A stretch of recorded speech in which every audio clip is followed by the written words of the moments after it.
ഘണ്ടാസഹസ്രമണി വസ്ത്രാദിവിഭൂഷിതം കണ്ടാലും ത്രയംബകമെന്നിതു മന്ത്രീന്ദ്രനും ചന്ദ്രശേഖരനുട പള്ളിവിൽ കണ്ടു രാമചന്ദ്രനും ആനന്ദമുൾക്കൊണ്ടു വന്ദിച്ചിടിനാൻ.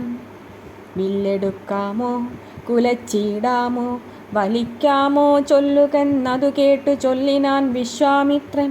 എല്ലാമാകുന്നതു ചെയ്താലും മടിക്കേണ്ട, കല്യാണമിതുമൂലം വന്നുകൂടിയിടുമല്ലോ. മന്ദഹാസവും പൂണ്ടു രാഘവനതു കേട്ടു മന്ദം മന്ദം പോയി ചെന്നു നിന്നു കണ്ടിതു ചാപം ജ്വലിച്ച തേജസ്സോടുമെടുത്തു വേഗത്തോടെ കുലച്ചു വലിച്ചുടൻ മുറിച്ചൂജിതശ്രമം. നിന്നരുളുന്ന നേരമീരേഴു ലോകങ്ങളുമൊന്നു മാറ്റൊലിക്കൊണ്ടു വിസ്മയപ്പെട്ടു ജനം.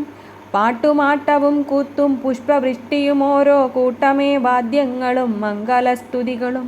ദേവകളൊക്കെ പരമാനന്ദം പൂണ്ടു ദേവദേവനെ സ്തുതിക്കയും അപ്സര സ്ത്രീകളെല്ലാം ഉത്സാഹം കൈക്കൊണ്ടു വിശ്വേശ്വരനുട വിവാഹോത്സവാരംഭഘോഷം കണ്ടു കൗതുകം പൂണ്ടാർ.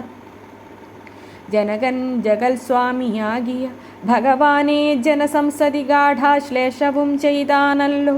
ഇടിവെട്ടിയിടും വണ്ണം വിൽമുറിഞ്ഞൊച്ച കേട്ടു നടുങ്ങി രാജാക്കന്മാരുരകങ്ങളെപ്പോലെ.